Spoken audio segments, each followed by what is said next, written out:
Réunion de haut niveau des partis de l'accord pour la paix et la réconciliation nationale ouverte ce matin. La rencontre vise essentiellement à créer les conditions nécessaires pour entamer le DDR, désarmement, démobilisation et réinsertion. Déjà 13 000 ex-combattants ont été intégrés au compte de l'année en cours. Écho de nos régions à Ségou, nous parlerons du 13e symposium sur les sciences appliquées qui a ouvert ses portes hier dimanche. Plus de 160 contributions scientifiques seront partagées durant une semaine.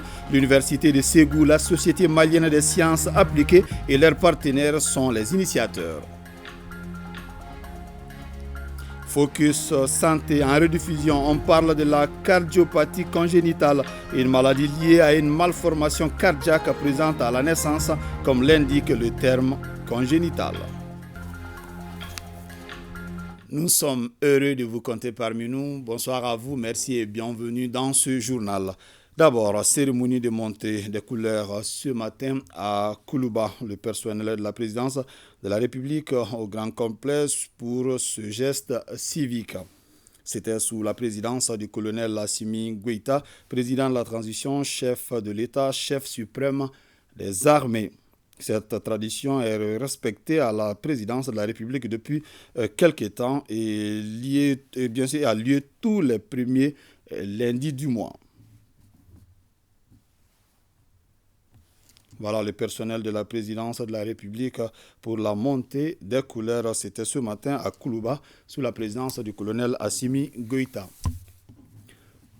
Ouverture ce matin ici à Bamako de la réunion de haut niveau des partis de l'accord pour la paix et la réconciliation nationale issue du processus d'Alger présidé par le chef du gouvernement. Cette rencontre vise essentiellement à créer les conditions nécessaires pour entamer le DDR, désarmement, démobilisation et réinsertion. Déjà 13 000 ex-combattants ont été intégrés pour l'année en cours. La présente réunion se tient en présence du chef de file de la médiation, l'ambassadeur d'Algérie au Mali et celui de la MINUSMA, Adama Djimde.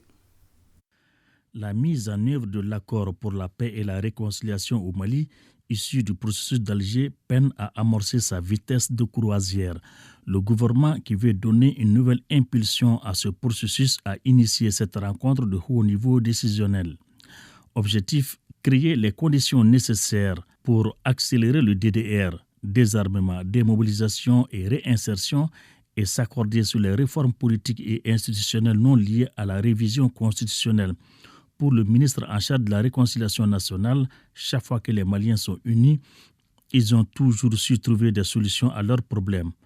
Que de chemin parcouru, parsemé de compromis, de succès, de sacrifices, souvent de recul et parfois de rebondissements.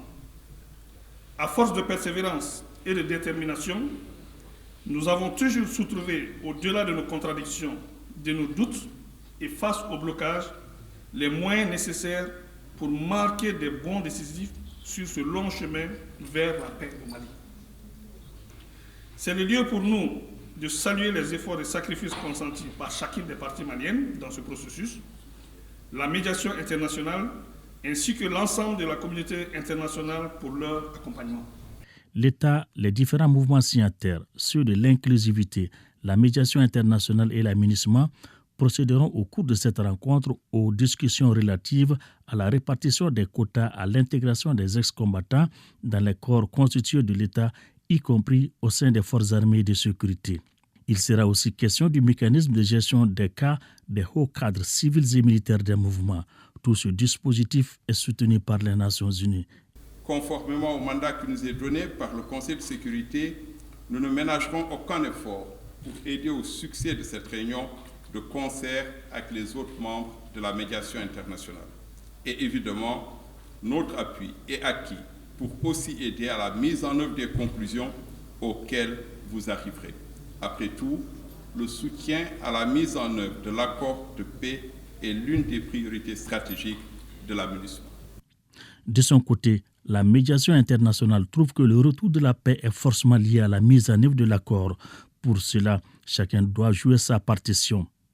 La médiation est aussi convaincue que les parties sont totalement conscientes de la nécessité de réussir cette réunion décisionnelle. Aujourd'hui, la responsabilité de chacune des parties consiste à saisir cette opportunité pour faire avancer le processus de mise en œuvre de l'accord.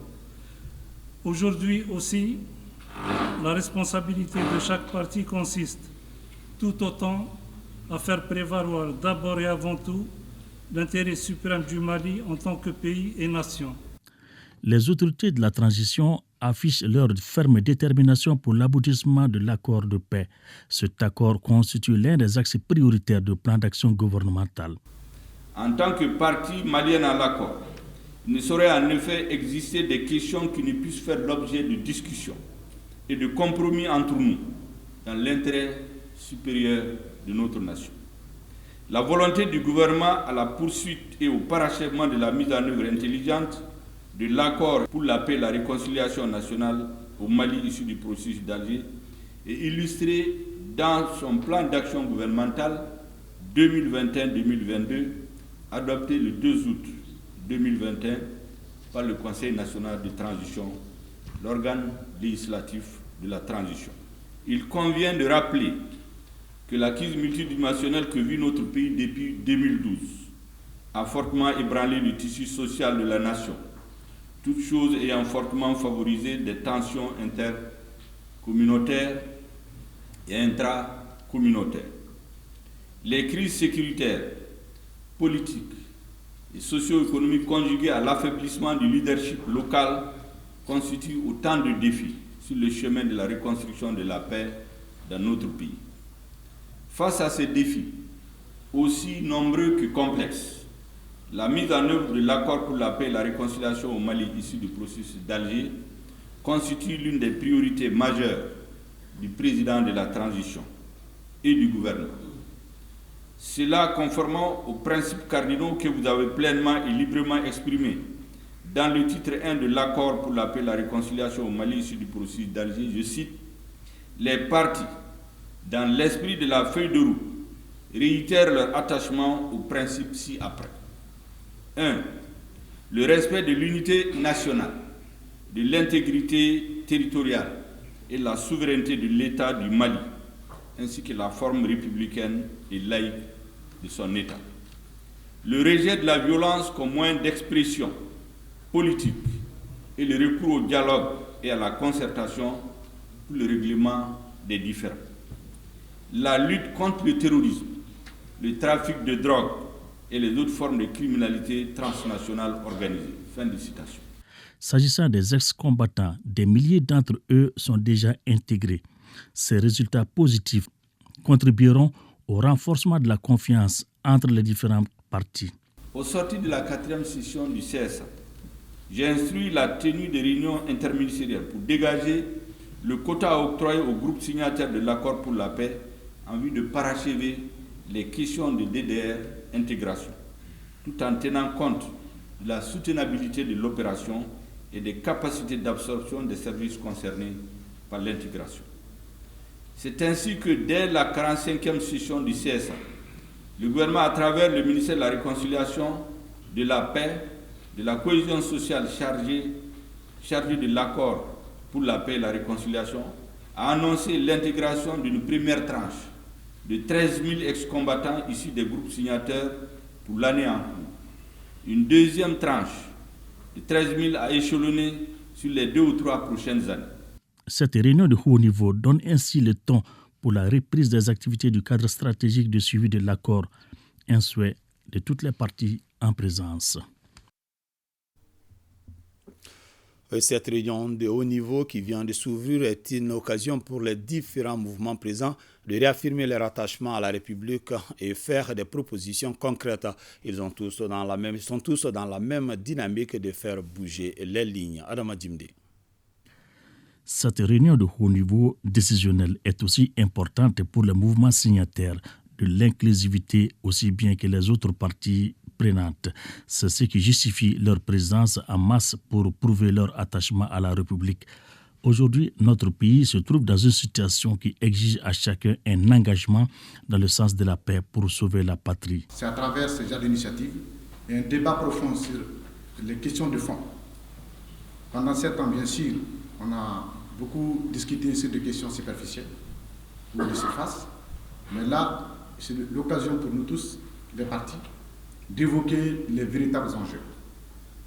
L'accord est ficelé de sorte que toutes les dimensions s'accompagnent, c'est que les questions politico-institutionnelles, les questions de défense et de sécurité, de réconciliation, de justice, de développement, puissent être simultanément, n'est-ce pas, mises en œuvre.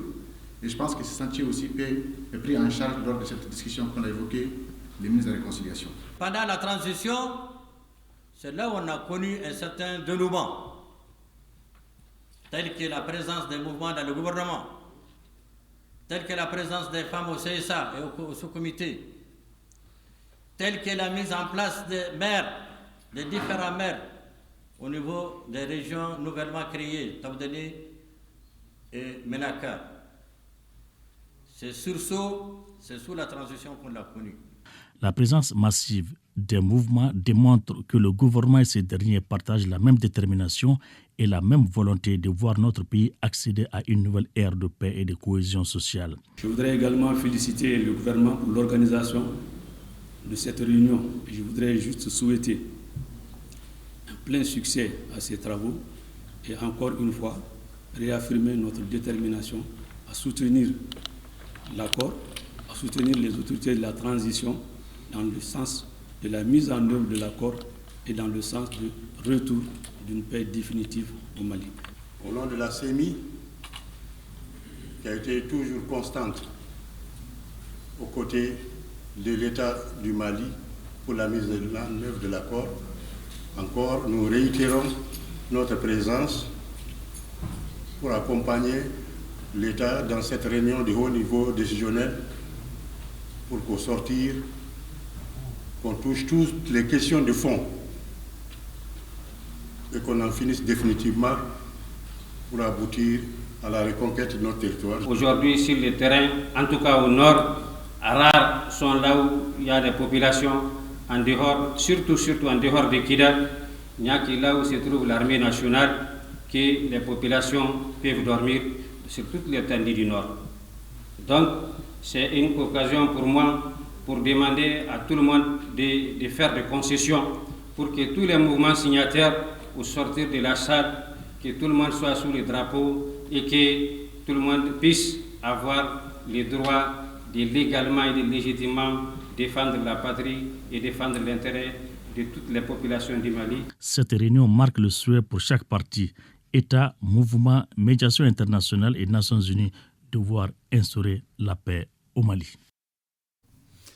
Le ministre de l'Éducation nationale a procédé au lancement des épreuves du BT1 et 2 des techniciens agro-pastoraux. Ces épreuves bouclent les examens de fin d'année de l'enseignement secondaire au titre de l'année 2021-2022. Au total, 3775 candidats sont inscrits à cet examen qui se déroule dans 18 académies d'enseignement. Nouhoum Sissoko. Les examens de fin d'année de l'enseignement secondaire prennent fin avec les épreuves du brevet 1 et 2 de technicien agro-pastoral. Le ministre de l'Éducation nationale a officiellement lancé les épreuves de cet examen dans un lieu hautement symbolique au lycée technique. Il s'agit de la salle d'indépendance. Ils sont 3575 candidats inscrits à cet examen sur toute l'étendue du territoire national. C'est ici que nous avons procédé au lancement des premiers examens de fin d'année scolaire 2021-2022, le CAP. Et aujourd'hui, nous clôturons par un examen de très haute importance aussi, c'est l'agro-pastoral. Tout à l'heure, la question que je posais aux candidats, c'est le Mali est un pays à vocation agro, eux-mêmes y complètent. Ça veut dire déjà qu'ils ont conscience du rôle qu'ils vont jouer dans le développement de notre pays, l'agriculture, l'élevage et la pêche étant les domaines qui sont vraiment vitaux pour notre pays. Et je rends ici hommage aux femmes rurales à qui le gouvernement de transition a dédié la journée panafricaine.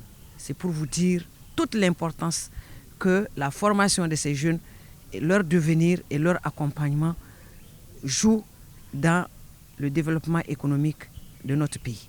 À l'instar des autres examens de fin d'année scolaire 2021-2022, le ministre de l'Éducation nationale appelle à l'effort personnel des candidats et à la rigueur des surveillants pour l'atteinte de résultats qui reflètent le mérite. Nous avons jusqu'ici endiguer le fléau de la fraude qui entache chaque année malheureusement le bon déroulement de tous nos examens.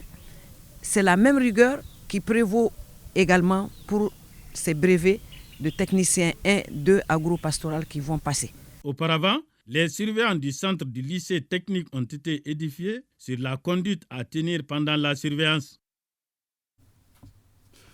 Le 13e symposium sur les sciences appliquées a ouvert ses portes ce dimanche à Ségou. Plus de 160 contributions scientifiques seront partagées durant une semaine. Cette rencontre regroupe des étudiants et d'éminents chercheurs venus de 24 pays. Un véritable espace de données de recevoir sur le thème adaptation au changement climatique et un défi pour une agriculture durable, la sécurité alimentaire et la paix au Sahel. Ramata Konaté et Karamogo Traoré ont suivi l'ouverture des travaux de cette rencontre. Une semaine d'échange à la découverte des connaissances scientifiques pour un climat sécurisé. Un symposium international s'ouvre à Ségou dans ce sens sur le thème adaptation au changement climatique, un défi pour une agriculture durable, la sécurité alimentaire et la paix au Sahel. Cette édition enregistre plus de 160 contributions scientifiques. Les auteurs de ces communications scientifiques proviennent des 24 pays d'Afrique, d'Asie, d'Amérique et d'Europe. Il permet ainsi à nos étudiants et professeurs de côtoyer des sommités, des disciplines scientifiques diverses et d'échanger sur les approches scientifiques les plus récentes. Ce symposium se tient à un moment où chacun de nous ressent au quotidien les effets du changement climatique. En effet, en Afrique, la croissance de la productivité agricole a été réduite de 34% depuis 1961 en raison des changements climatiques. Par ailleurs, la teneur en calories des aliments, toute culture confondue, a diminué de 1,4% en moyenne en Afrique subsaharienne. Pour résoudre ces difficultés, des esquisses de solutions sont présentées ici à travers des résultats scientifiques. Et dans les débats, des thématiques variées s'invitent.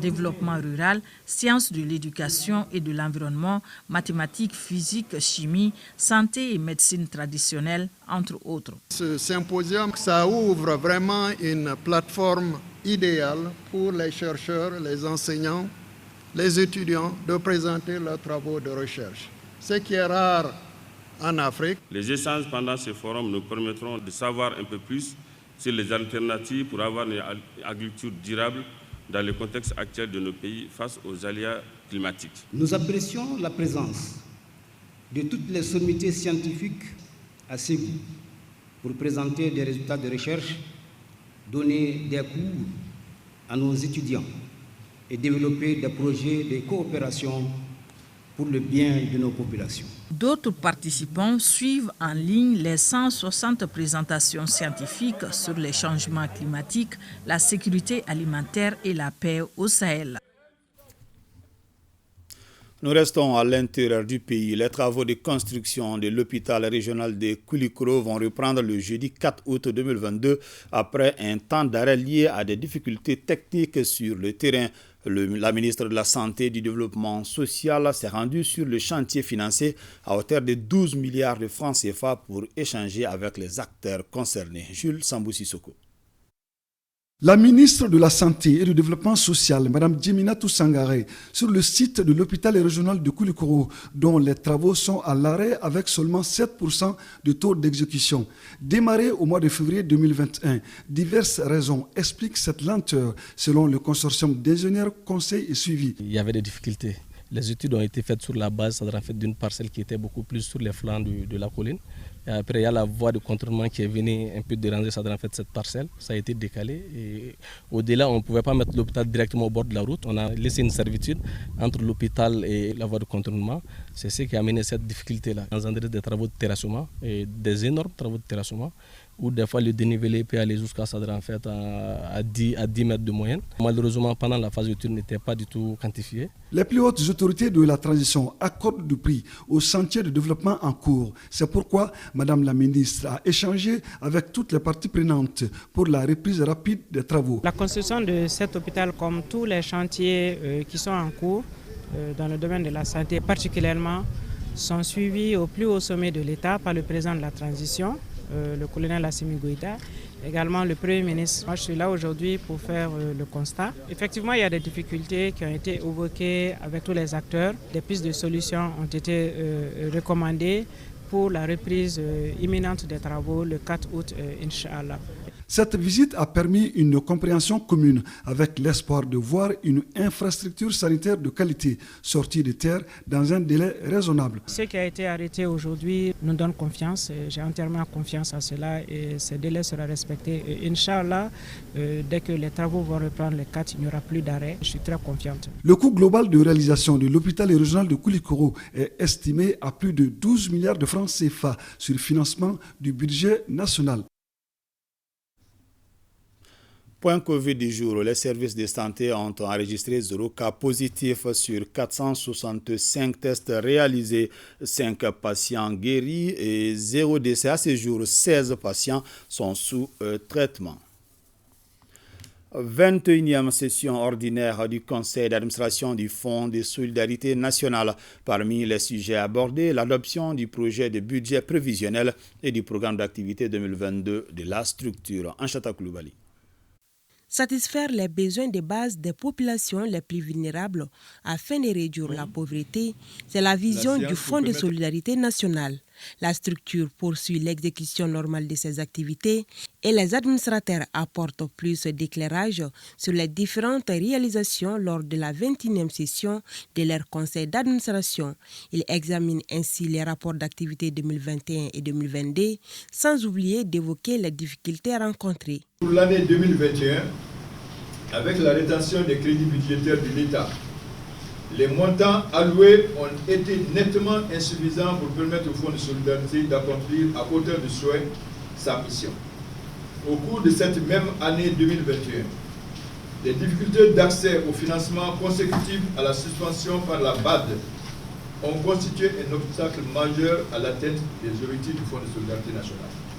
Malgré ces contraintes et difficultés, le Fonds, en fonction des financements mobilisés, a pu contribuer significativement à l'amélioration des conditions de vie des populations vulnérables dans les communes les plus pauvres du pays. Le budget prévisionnel pour l'année 2022 du Fonds de solidarité nationale se chiffre à plus de 6 milliards 679 millions de francs CFA, une somme qui s'articule autour du renforcement de la solidarité nationale et de la réduction des inégalités, entre autres. Je vous invite à un examen minutieux des documents soumis à votre approbation en vue de formuler des recommandations et des conclusions pertinentes qui permettront au Fonds de solidarité nationale d'accomplir avec efficacité ses missions.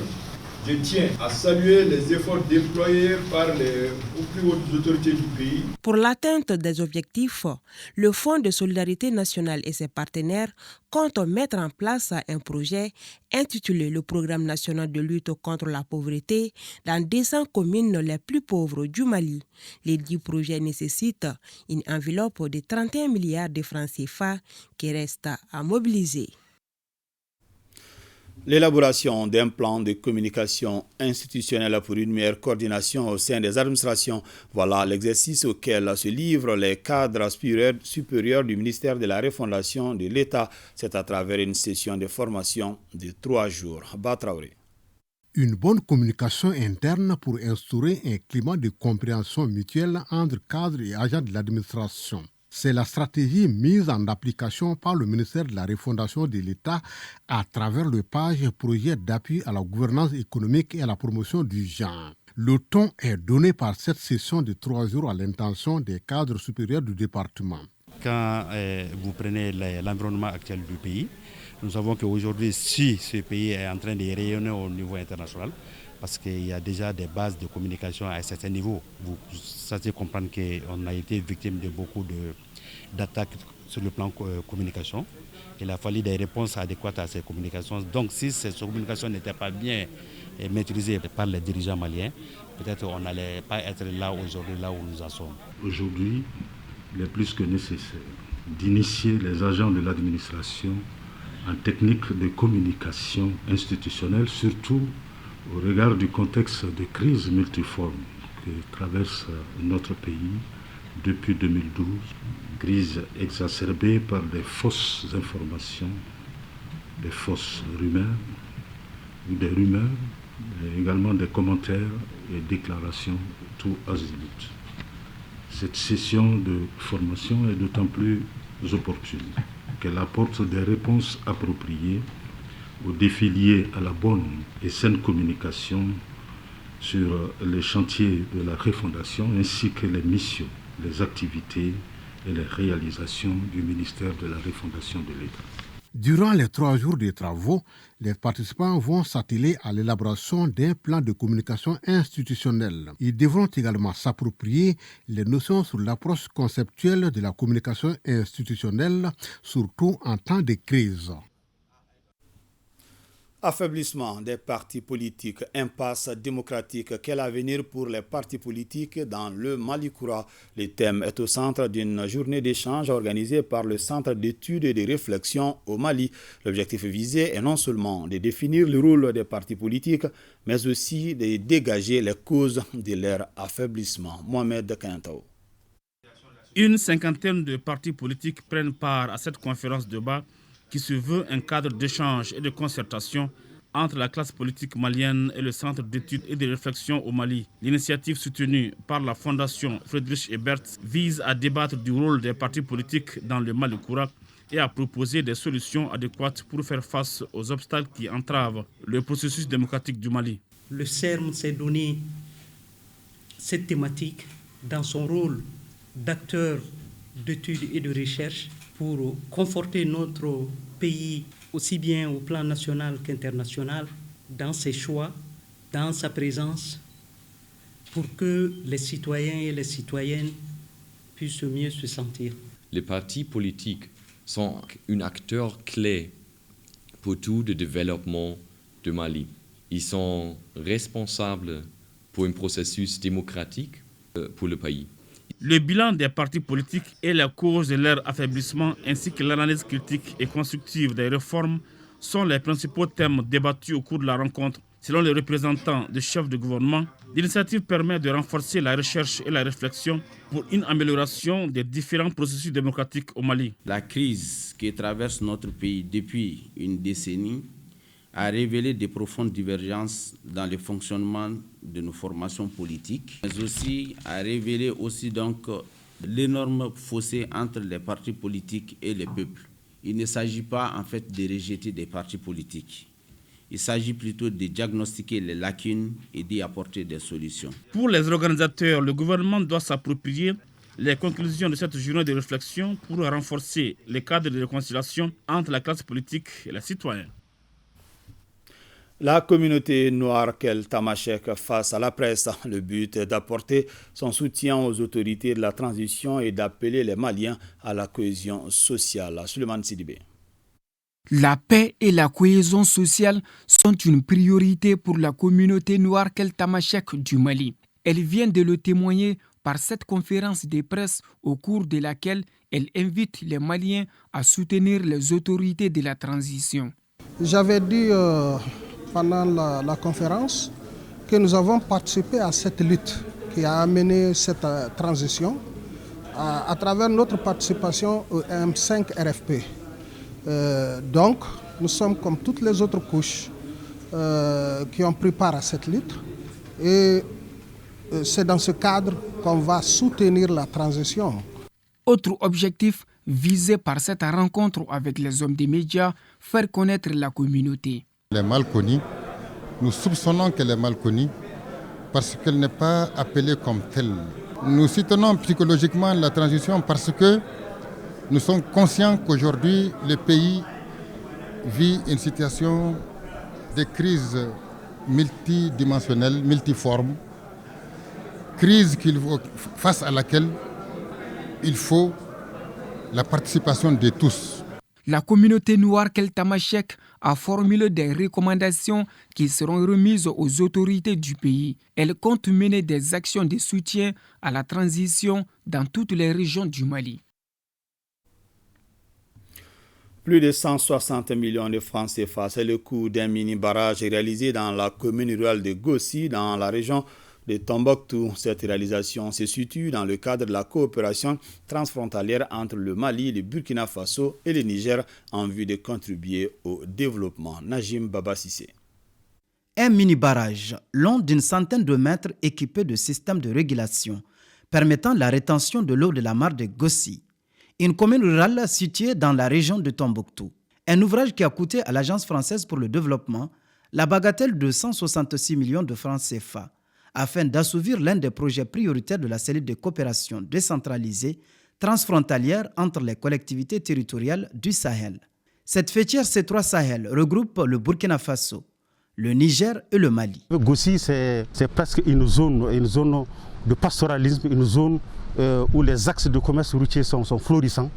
Et donc, le barrage régulateur permet la rétention de l'eau pour la réalisation des multiples activités dans l'agriculture, la pêche et surtout l'élevage. La réalisation de ce projet structurant contribuera, selon les initiateurs, au développement de la transhumance transfrontalière des trois pays dans l'espace Gossi, à travers la consolidation des couloirs de transhumance, le renforcement des échanges commerciaux du bétail et de l'intégration socio-culturelle entre les communautés dans l'espace Ur-Sahel. Nous avons une dizaine d'années et nous avons même vu le tarissement de notre mare. Cela a été un acte qui a été un problème pour nous et ce problème aujourd'hui est résolu. Ce barrage-là, il fait revivre la commune de Gossi. La commune de Gossi était carrément morte parce que toutes les activités de Gossi tournent autour du maraîchage, la bourgiculture, l'élevage, l'agriculture, la pêche. Les populations de la commune rurale de Gossi, estimées à plus de 34 000 âmes, ont désormais une source précieuse de revenus qu'elles promettent d'exploiter judicieusement. Avant le grand format de cette édition, ce communiqué, le ministre de la Jeunesse et des Sports chargé de l'instruction civique et de la construction citoyenne et le ministre du Travail, de la fonction publique et du dialogue social informent les admis au concours direct de recrutement à la fonction publique d'État qu'ils sont mis à la disposition du ministère de la Jeunesse et des Sports chargé de l'instruction civique et de la construction citoyenne pour la durée du service national des jeunes. À cet égard, il ne sera permis à aucun admis de se dérober de cette formation au risque de se faire retirer son statut d'intégré dans la fonction publique d'État. Les ministres en charge de la question rappellent qu'au terme de l'article 6 de la loi du 7 juillet 2016 portant institution du service national des jeunes, le service national des jeunes est personnel et obligatoire. Et l'article 6 du décret du 3 août 2016 fixant les modalités d'application de la loi subvisée stipule: tout jeune malien qui n'aura pas fait son temps de service militaire reste soumis à l'obligation du service national des jeunes. Le temps de service passé dans le service national des jeunes libère tout jeune des obligations militaires. Par ailleurs, l'article 67 de la loi du 16 décembre 2022 portant statut général des fonctionnaires dispose: la position sous les drapeaux est celle du fonctionnaire qui est appelé à effectuer son service militaire obligatoire. Pendant la durée de ce service, le fonctionnaire ne bénéficie plus de sa rémunération et ne perçoit que sa solde militaire. Il conserve cependant l'intégrité de ses droits à l'avancement. Les ministères informent les admis à la fonction publique d'État que la formation militaire obligatoire va durer 6 mois, à compter du mois d'août 2022 au mois de janvier 2023. À cet effet, ils commencent à percevoir l'intégrité de leur salaire mensuel à partir du mois de février 2023. Enfin, à l'occasion de la mise en route des nouvelles recrues, une cérémonie officielle se tiendra demain mardi 2 août 2022 à partir de 6 h dans la cour de l'ex-service national des jeunes 6 à Djikoroni Para. Dans le cadre du 31 juillet, journée panafricaine de la femme, une équipe de l'ERTM CAI est allée à la rencontre d'une femme battante pour la magnifier. Maman Bathily, c'est son nom. Elle est paralysée depuis à l'âge de 8 ans. Aujourd'hui, à force de se battre tout en acceptant son handicap, elle est la présidente de la Fédération régionale des associations des personnes handicapées de CAI et promotrice de 3 écoles. Dossier signé Kansutu Kanouté. Le handicap de Maman Bathily a fait d'elle une femme courageuse, très intègre et dévouée. Cette fédération a été créée pour revendiquer nos droits. Les handicapés qui ne travaillent pas puissent avoir du boulot. Ceux qui ont des diplômes, qu'ils puissent aller directement à la fonction publique. Clouée sur une chaise roulante depuis l'âge de 8 ans, la polyomyélite en est responsable. Maman avait nourri l'ambition d'exceller dans le monde de l'éducation afin de donner la chance à plusieurs handicapés d'aller à l'école. Quand les enfants handicapés doivent aller à l'école, souvent les parents refusent parce qu'ils se disent que nous n'avons pas droit à l'éducation. Cela m'a beaucoup marqué. C'est pourquoi je me suis battue pour ouvrir des écoles afin d'aider certains handicapés pour qu'ils puissent étudier jusqu'à obtenir un diplôme. Malgré son handicap, Maman Bathily a préféré se battre, prendre sa vie en main et affronter son destin que de s'adonner à la mendicité. Le handicap n'est pas une maladie pour moi.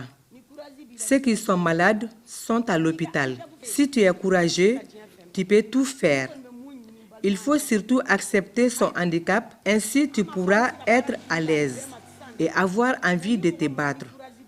J'invite tous les autres handicapés à nous rejoindre. Femme engagée, bosseuse acharnée, elle a aujourd'hui à son actif une école maternelle, un premier et second cycle qui portent les noms de ses défunts frères, Badjiri Bathily, Dikas et Abdraman Bathily. Malgré son handicap, c'est une femme très entreprenante. Elle s'occupe beaucoup des établissements. Nous sommes dans toutes les conditions ici. C'est le lieu de la remercier. Les actions que mène Maman Bathily au nom des handicapés et au nom de CAI, la cité des rails, ne passent inaperçues. N'importe où et n'importe quand que nous avons besoin d'agir, c'est-à-dire dans le sens du développement de CAI, cette fédération est là. Et nous agissons ensemble en même temps. Et de la même façon pour dire que nous sommes les mêmes. Donc cette dame et son association sont à encourager, à soutenir. Maman, c'est une femme qui se rabaisse à tous les niveaux. Parce que dans son groupe, il y a des aveugles, des sourds, des handicapés physiques. Deuxième qualité que je connais de maman, maman est populaire. Donc elle met tout le monde au même pied d'égalité. Troisième qualité, maman est généreuse. Et ça, elle a eu ça de sa famille. Tout ce qui concerne maman m'intéresse à plus d'un titre, car elle m'a beaucoup respectée. Si je vais parler de cette fille, je risque de faire des frustrations.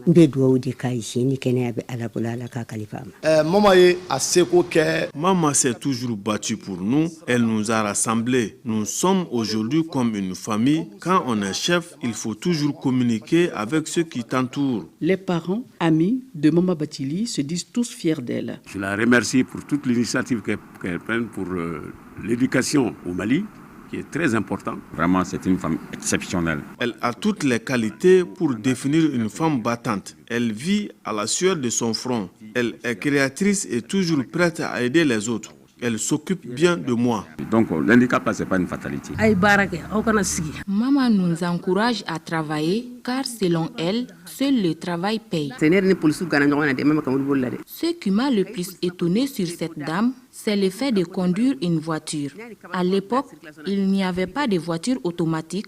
Les policiers la sifflaient tout le temps à cause de son handicap. Maman est une femme battante. Victime d'actes de sabotage, de trahison, Maman Bathily est arrivée toujours à se relever. Dans la vie, Il faut s'attendre à tout. Mon école Sonia Elias a fonctionné durant 10 ans. Mais la personne avec laquelle je me suis associée m'a trahi. Les activités que mène Maman Bathily lui permettent de se prendre en charge aujourd'hui et à contribuer aux dépenses familiales et à celles de plusieurs handicapés. Voilà, une brave dame du côté des Cailles.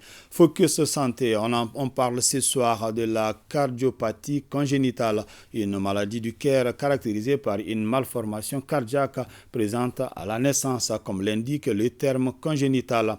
Et ses causes sont multiples. On en sait plus avec Barakissa Ouattara. Awa Dramé venait d'avoir 8 mois lorsque le cardiologue lui diagnostiquait une malformation au niveau du cœur. À 3 ans aujourd'hui et pesant un peu plus de 15 kilos, elle est prête à subir une intervention chirurgicale. C'est une chirurgie pas très lourde à cœur fermé. Elle souffre de ce qu'on appelle une persistance de canal artériel, c'est-à-dire c'est pas exactement à l'intérieur du cœur, mais autour du cœur il y a des gros vaisseaux et il y a une connexion anormale.